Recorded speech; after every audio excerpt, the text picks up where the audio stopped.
इस वीडियो में मैं आपको एकदम सिंपल तरीके से चार्ट का ब्रेकडाउन देने वाला हूँ कि 7 साल के बाद मैं आज चार्ट को कैसे देखता हूँ, मेरा चार्ट का नजरिया कैसा है, एक एक्सपीरियंस ट्रेडर चार्ट को कैसे देखता है, क्या वो इंडिकेटर यूज करता है, क्या वो एडवांस टेक्निकल एनालिसिस यूज करता है, वो क्या यूज करता है, आज मैं आपको बताने वाला हूँ। सीधा चलते हैं चार्ट पे विदाउट वेस्टिंग टाइम। तो यहाँ पे सबसे पहले मैंने खोल लिया है गोल्ड का चार्ट, जो मेरा फेवरेट एसेट है, जो सबसे ज्यादा मैं ट्रेड करता हूँ। यानी अभी फिलहाल गोल्ड जो है एकदम बड़ी रैली देने के बाद एक बहुत बड़ा करेक्शन जो है एक्सपीरियंस कर रहा है। तो आफ्टर 7 इयर्स ऑफ एक्सपीरियंस अगर मैं कोई एसेट ट्रेड करने की कोशिश करता हूं तो मेरा सबसे पहला गोल ये होता है समझना कि ये जो एसेट मैं ट्रेड कर रहा हूं, ये जो मैं इंस्ट्रूमेंट ट्रेड कर रहा हूं, क्या वो फंडामेंटली ड्रिवन है, उसका टेंडेंसी क्या है, उसके जो कैरेक्टरिस्टिक्स है वो क्या है, उसके फंडामेंटल्स में समझने की कोशिश करूंगा अगर मैं आज किसी इंस्ट्रूमेंट को ट्रेड कर रहा हूं तो। जैसे कि फॉर एग्जांपल अगर मैं बिटकॉइन ट्रेड कर रहा हूं, मुझे पता है कि भाई बिटकॉइन एक 4 साल का साइकिल फॉलो करता है एंड बिटकॉइन जो है बहुत छोटा मार्केट है कंपेयर टू अदर इंस्ट्रूमेंट्स। तो बिटकॉइन में लिक्विडेशन ज्यादा हो सकते हैं, बिटकॉइन में मैनिपुलेशन ज्यादा हो सकता है। गोल्ड एक सेफ हेवन एसेट है। सेफ हेवन एसेट का मतलब ये होता है कि एक ऐसा इंस्ट्रूमेंट, एक ऐसा एसेट जहां पे जब रिस्क बढ़ जाता है मार्केट में, अनसर्टेनिटी बढ़ जाती है मार्केट में, तो लोग उस पर रिलाई करते हैं, जैसे कि गोल्ड है। अभी मार्केट में बहुत ज्यादा जियोपॉलिटिकल टेंशन चल रहा है, लोग कह रहे हैं कि यूएस मार्केट कोलैप्स होने वाला है, यूएस डॉलर कोलैप्स होने वाला है, तो a lot of nations are buying gold and gold का इतना ज्यादा वैल्यू ऊपर जा रहा है। एंड ऑफ कोर्स अगर पिछले साल का रैली साइड में रख के अगर आप इसका ओवरऑल वीकली टाइम फ्रेम भी खोलोगे तो गोल्ड लॉन्ग टर्म में ऊपर ही गया है। तो अब अगर मान लो मैं एक ऐसा इंस्ट्रूमेंट ट्रेड करूं जो लॉन्ग टर्म में सिर्फ और सिर्फ ऊपर जाता है, तो मेरे लिए चीजें थोड़ी सी और आसान हो जाती है। जहां पे अगर मैं बिटकॉइन ट्रेड करता हूं तो बिटकॉइन पे फॉर एग्जांपल अभी मैं फिलहाल शॉर्ट के लिए देख रहा हूं बिटकॉइन को। अगर बिटकॉइन में ये जो लेवल है अगर ये टैप होती है तो I would like to enter a short, अगर मुझे एक बेरिश कंफर्मेशन मिलता है। Yes, that is secondary. But अगर बिटकॉइन को मैं देखता हूं तो बिटकॉइन जो है हर 4 साल पे एक साइकिल देता है। जैसे कि यहाँ पे देख सकते हो आप, 2017 में आया था, फिर 2021 में आया था, उसके बाद 2024 में आया था, एंड देन उसके बाद यहाँ पे अभी जो है बुल साइकिल खत्म हो गया। Of course we will now see some bear markets. तो बिटकॉइन का कैरेक्टरिस्टिक ये है। तो मैं बिटकॉइन को कब ट्रेड करना पसंद करूंगा? जब एवरी 4th ईयर जब बिटकॉइन जो है अप ट्रेंड में जाता है, बिटकॉइन हाल्विंग के बाद। इसके ऊपर मैंने एक डिटेल में वीडियो बनाया हुआ है पूरा साइकिल समझाते हुए, तो आप वो भी जाके देख सकते हो। तो कैरेक्टरिस्टिक समझ गया, फंडामेंटल समझ गया। अब मान लो आप यूरो यूएसडी ट्रेड करते हो फॉर एग्जांपल। अब अगर यूरो यूएसडी ट्रेड करते हो तो यूरो यूएसडी का आपको कैरेक्टरिस्टिक समझना बहुत ज्यादा जरूरी है। फॉर एग्जांपल यहाँ पे अगर आप देख सकते हो यूरो यूएसडी के वीकली टाइम फ्रेम में अगर हम लोग जाएंगे तो यहाँ पे समझ में आता है कि भाई यूरो यूएसडी जो है बहुत ज्यादा स्टेबल चीज दिख रही है। मतलब अगर आप इसका पूरा ओवरऑल प्राइस एक्शन देखोगे तो मैक्सिमम प्राइस एक्शन सिर्फ इस रेंज में ही हुआ है। कब से? ऑलमोस्ट 1978 से लेके आज 2026 में, मतलब शायद 50 साल से भी ऊपर का वक्त हो गया। But maximum price action USD euro का इस एरिया में रहा है। दैट मींस ये बहुत स्टेबल सी चीज है। इसका मतलब ये है कि there is a high chance कि इसके मूव्स को प्रेडिक्ट करना और ज्यादा इजी हो सकता है, क्योंकि ये बहुत स्टेबल है, अनप्रेडिक्टेबल नहीं है। जैसे गोल्ड सिर्फ एक डायरेक्शन में ऊपर जा रहा है, बिटकॉइन एक 4 साल का साइकिल फॉलो कर रहा है, तो उसमें आप साइकिल में गलती कर सकते हो, अंडरस्टैंडिंग में। गोल्ड में आप गलती कर सकते हो, मार्केट में न्यूज आ सकती है, जियोपॉलिटिकल टेंशन राइज हो सकते हैं। बट अगर यूरो यूएसडी को हम लोग देखेंगे तो यहाँ पे समझ में आ रहा है कि भाई ये पूरे एक बड़ी सी रेंज में, ऑफकोर्स ये बहुत बड़ी रेंज हो गई है, बट एक बड़ी सी रेंज में पिछले 50 साल का प्राइस एक्शन इसमें ही रहा है। तो मुझे पता है कि यूरो यूएसडी जो है उसमें मैं छोटे मूव्स कैप्चर कर सकता हूं एंड मुझे बहुत ज्यादा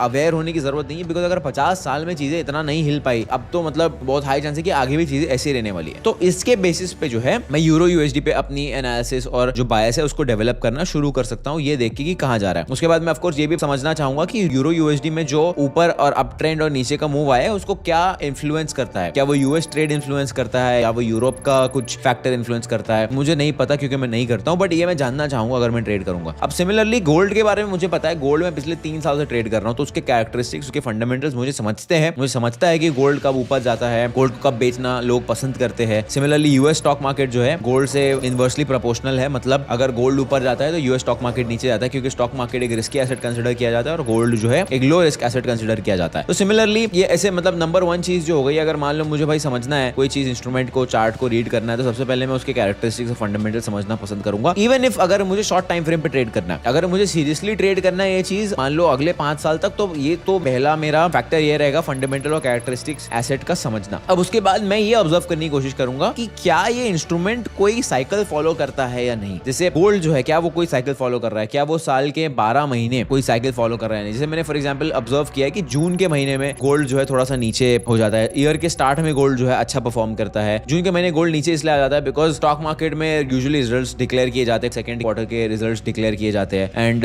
यूजुअली रिजल्ट्स अच्छे होते हैं, तो लोग स्टॉक मार्केट में और इन्वेस्ट करना पसंद करते हैं। Gold of course inversely related, तो गोल्ड को सेल ऑफ करना पसंद करते हैं। तो ऐसे साइकिल्स को मैं स्टडी करने की कोशिश करूंगा। तो सेकंड हो गया साइकिल्स। जैसे बिटकॉइन का मैंने आपको बता दिया कि बिटकॉइन में एक 4 साल का साइकिल फॉलो होता है, उसका भी मैं आपको जो है यहाँ पे चार्ट दिखा देता हूँ। तो जैसे कि यहाँ पे आप देख सकते हो बिटकॉइन का 4 साल का साइकिल मैंने यहाँ पे ड्रॉ किया हुआ है। ये चार्ट मैंने बनाया था शायद मई 2022 में, और बिटकॉइन आज इसको परफेक्टली फॉलो कर रहा है। जैसे कि आप देख सकते हो बिटकॉइन गिर रहा है, यहाँ पे मैंने प्रेडिक्ट किया हुआ है कि बिटकॉइन $40,000 तक जा सकता है। लेट्स सी वो जाता है या नहीं, बिकॉज यहाँ पे मैंने प्रेडिक्ट किया था बिटकॉइन 1,20,000 तक जाएगा, बिटकॉइन 1,26,000 तक गया, $6,000 से मैं मिस कर गया, बट नो प्रॉब्लम। तो साइकिल को स्टडी करने की कोशिश करूंगा कि क्या गोल्ड डेट साइकिल फॉलो कर रहा है, क्या गोल्ड कोई इंटरेस्ट रेट का साइकिल फॉलो करता है। अगर मैं सीरियसली ट्रेड कर रहा हूँ, अब मुझे 7 साल हो गए, तो मुझे इतना समझ में आ गया लॉन्ग टर्म ट्रेड करना, तो ये सारी चीजें समझने की जरूरत है। अब हो सकता है कि बाकी के ट्रेडर्स कुछ और कहे या उनका कुछ और ओपिनियन हो, बट मेरे हिसाब से ये चीज जरूरी है। उसके बाद आ जाता है number 3, which is going into technical analysis. अब टेक्निकल एनालिसिस में अगर मैं जाऊंगा तो मैं ये समझने की कोशिश करूंगा कि इसमें क्या सेशंस होते हैं। कोई भी इंस्ट्रूमेंट अगर मैं ट्रेड कर रहा हूँ उसमें क्या सेशंस होते हैं, कौन सा सेशन सबसे ज्यादा इन्फ्लुएंस रखता है। Basically understanding time of the day, उस पर्टिकुलर इंस्ट्रूमेंट के लिए कौन सा टाइम ऑफ द डे सबसे ज्यादा इंपॉर्टेंट है। अब गोल्ड के लिए न्यूयॉर्क सबसे ज्यादा इंपॉर्टेंट है, बिटकॉइन के लिए भी न्यूयॉर्क इंपॉर्टेंट है, यूएस स्टॉक मार्केट के लिए भी न्यूयॉर्क सेशन इंपॉर्टेंट है। गोल्ड में लंदन भी थोड़ा बहुत मूव दे देता है। अब अगर हम लोग यहाँ पे यूरो यूएसडी का एग्जांपल लेंगे तो यूरो यूएसडी में लंदन के टाइम पे बहुत अच्छे मूव्स आते हैं, न्यूयॉर्क में भी ठीक ठाक मूव्स आ जाते हैं। तो time of the day determine करना मेरे लिए बहुत इंपॉर्टेंट रहेगा, बहुत क्रूशियल रहेगा, जिससे मैं डिटरमाइन कर पाऊंगा, जिससे मैं समझ पाऊंगा कि भाई टाइम ऑफ द डे के हिसाब से मुझे कौन से वक्त पे अपने ट्रेडिंग सिस्टम पे बैठना है, कौन से वक्त पे बैठ के ये समझना है कि मुझे यहाँ पे ट्रेड करना चाहिए या नहीं करना चाहिए। तो जैसे फॉर एग्जांपल अभी गोल्ड में आप देख सकते हो एशिया सेशन में बहुत ज्यादा मूव्स आ रहे हैं, बट न्यूयॉर्क में भी अच्छे खासे मूव्स आ जाते हैं। एंड पिछले 3-4 साल से जब से मैं गोल्ड ट्रेड कर रहा हूँ, मैं लंदन और न्यूयॉर्क ही ट्रेड करता आ रहा हूँ, बिकॉज ऑफ कोर्स हमारे इंडियन स्टैंडर्ड टाइम के हिसाब से, दुबई के टाइम के हिसाब से वो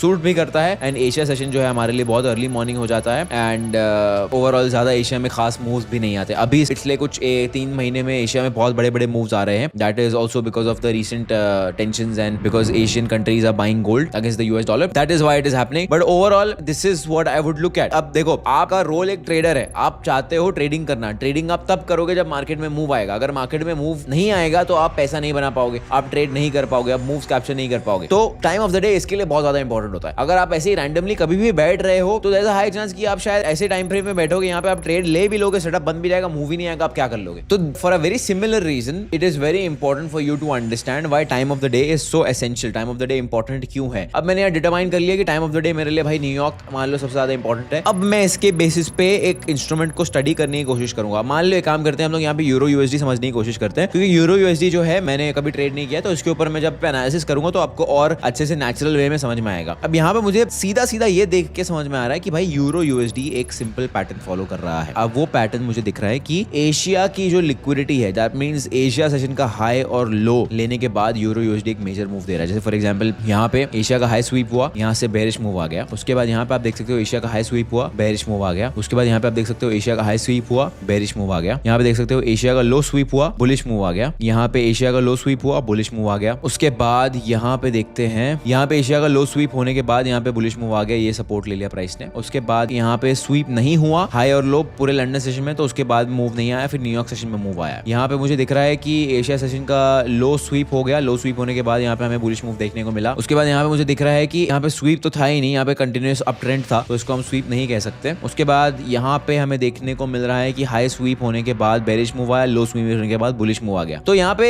यूरो यूएसडी देखने के बाद मुझे सीधा सीधा एक चीज समझ में आ रही है कि भाई लंदन सेशन में एशिया सेशन का स्वीप हो रहा है। अब ये एक सिंपल पैटर्न मैंने ऑब्जर्व कर लिया, आई ट्रस्ट मी, ये रैंडमली मैंने किया हुआ है। ये सेम चीज मैं कोई एक रैंडम एसेट पे भी कर सकता हूँ। मान लो अगर मैंने खोल लिया यूरो ऑड, इस पे अगर अप्लाई कर ले, ऑनेस्टली इस पे भी ये सेम पैटर्न दिख गया मुझे। ठीक है, यहाँ पे एशिया लो स्वीप नहीं हुआ है, ओके, यहाँ पे तो बहुत साइडवेज लग रहा है, but is coming back to the point. एक सिंपल पैटर्न मैंने फॉलो कर लिया, समझ लिया मैंने। ठीक है, ये सारी चीजें करने के बाद एक पैटर्न रिकॉग्नाइज करना है। पैटर्न रिकॉग्नाइज करने के बाद उसके बेस पे एक एंट्री मॉडल बनाना है। तो मान लो अब यहाँ पे बैठ के मैंने एक एंट्री मॉडल बना लिया कि मुझे दिख रहा है भाई कि एशिया का हाई और लो जब भी स्वीप होता है तो प्राइस नीचे आता है। तो अब मुझे क्या करना है, मैं बनाऊंगा एंट्री मॉडल। अब लिक्विडिटी स्वीप होना मेरे लिए एक क्राइटेरिया नंबर 1 होगा। लिक्विडिटी स्वीप होने के बाद ऑनेस्टली सबसे पहला मेरा क्राइटेरिया होगा बुलिश बायस या बेरिश बायस। तो यहाँ पे अगर मुझे दिख रहा है, ठीक है, मैं शुरू करूंगा डेली टाइम फ्रेम से। टैप इन किया, मेजर रेजिस्टेंस के आसपास प्राइस जो है यहाँ पे है। अब यहाँ पे मेजर रेजिस्टेंस टैप किया हुआ है, हो सकता है मेरा जोन गलत है, बट यहाँ से प्राइस जो है नीचे की तरफ रिजेक्ट भी कर रहा है। अब अगर प्राइस एक मेजर जोन पे टैप करके रिजेक्ट कर रहा है तो there is a very high chance price नीचे तक अच्छा खासा बेरिश मूव देने वाला है। तो यहाँ पे एग्जांपल ले लेते हैं, इसको मैं जो है पीछे रिवर्स कर देता हूँ। अब यहाँ पे अगर वो सेम एग्जांपल हम लोग देखते हैं तो एशिया सेशन में यहाँ पे आपको दिख रहा है कि ये जो हाई स्वीप हो चुका है। अब हाई स्वीप हो गया, this will be my criteria number 1। Criteria number 2 will be कि जहाँ पे स्वीप हो रहा है, जहाँ से रिजेक्शन आ रहा है, वहाँ पे एक रेजिस्टेंस लेवल होना चाहिए। यहाँ पे मुझे क्लियरली दिख रहा है एक रेजिस्टेंस लेवल है। पहले ये सपोर्ट हुआ करता था, प्राइस ने फिर उसको ब्रेक किया, सपोर्ट टर्न इनटू रेजिस्टेंस। यहाँ पे भी एक बार टेस्ट किया, यहाँ पे टेस्ट कर लिया। अब मैं जाऊंगा, ये मेरा दूसरा क्राइटेरिया होगा कि रेजिस्टेंस होना चाहिए। First criteria liquidity, third criteria है बायस। मेरा बायस बेरिश है, फॉर एग्जांपल लिक्विडिटी स्वीप हो गया है और मेरा जोन पे भी टैप होके कंफर्म हो गया। अब मैं मान लो यहाँ पे एंट्री बना दूंगा 1 मिनट टाइम फ्रेम पे। बेरिश कैंडल मुझे दिख गया, यहाँ पे मैं एंट्री बना लूंगा, मेरा स्टॉप लॉस रहेगा ये जोन के ऊपर, मैं टारगेट करूंगा 1:3। ये हो गया मेरा टीपी हिट। अब ऑफ कोर्स किसी के लिए कहना आसान है कि ये तो मुझे पता था इसलिए नीचे आएगा इसके लिए मैंने किया, बट ये सेम चीज है ऑफ कोर्स। मैंने ये ना तो मैंने आपको स्ट्रैटेजी बताई, मैं आपको पैटर्न रिकग्निशन समझा रहा हूँ। अगर आप ये सोच रहे होगे कि भाई इसको इतनी जल्दी कैसे समझ में आ गया, this is what is experience, this is what 7 years has taught me. मैंने इतना टाइम स्पेंड किया चार्ट पे, उसके बाद मुझे ये चीजें ऑब्जर्व करने की नॉलेज आई है कि कैसे ऑब्जर्व करना है। ये मैंने इमीडिएटली ऑब्जर्व कर लिया। अब इसके ऊपर मैं बैठ के आसानी से स्ट्रैटेजी बना सकता हूँ। अब क्या स्ट्रैटेजी बनाने से मेरा पैसा बन जाएगा? नहीं, strategy banana is half of the game plan. 50% job है स्ट्रैटेजी बनाना। तो उसके बाद मैं जाऊंगा ट्रेड एफएक्स बुक पे, वहां पे जाके मैं बैक टेस्टिंग करूंगा कि भाई ये स्ट्रैटेजी काम भी कर रही है नहीं कर रही है। अब बैक टेस्टिंग के बाद मुझे एक डिटेल्ड रिपोर्ट मिलेगी ट्रेड एफएक्स बुक पे, समझ में आएगा कि थर्सडे को काम कर रहा है, कौन से दिन को काम कर रहा है, मेरा विन रेट कैसा है। अगर आप चाहते हो कि उस पर मैं एक डिटेल्ड में वीडियो बनाऊं तो नीचे ट्रेड एफएक्स बुक कमेंट कर देना and I will make a detailed video की बैक टेस्टिंग कैसे करनी है, इस सेम स्ट्रैटेजी को कैसे बैक टेस्ट करना है। हम लोग यूरो यूएसडी पे भी एक स्ट्रैटेजी बना के मैं दे दूंगा, आपको दिखा दूंगा कि कैसे करना है। तो ये बेसिक मैंने क्राइटेरिया बना दिए। लिक्विडिटी मैंने देख लिया, हायर टाइम फ्रेम देख लिया, टाइम विंडो देख लिया, एंट्री मॉडल बना दिया, risk reward ratio simple set कर दिया, स्टॉप लॉस का क्राइटेरिया सेट कर दिया एंड सिंपल भाषा में यूरो यूएसडी पे मेरा एक स्ट्रैटेजी रेडी हो गया। And this is how I look at charts after almost 7 years of experience.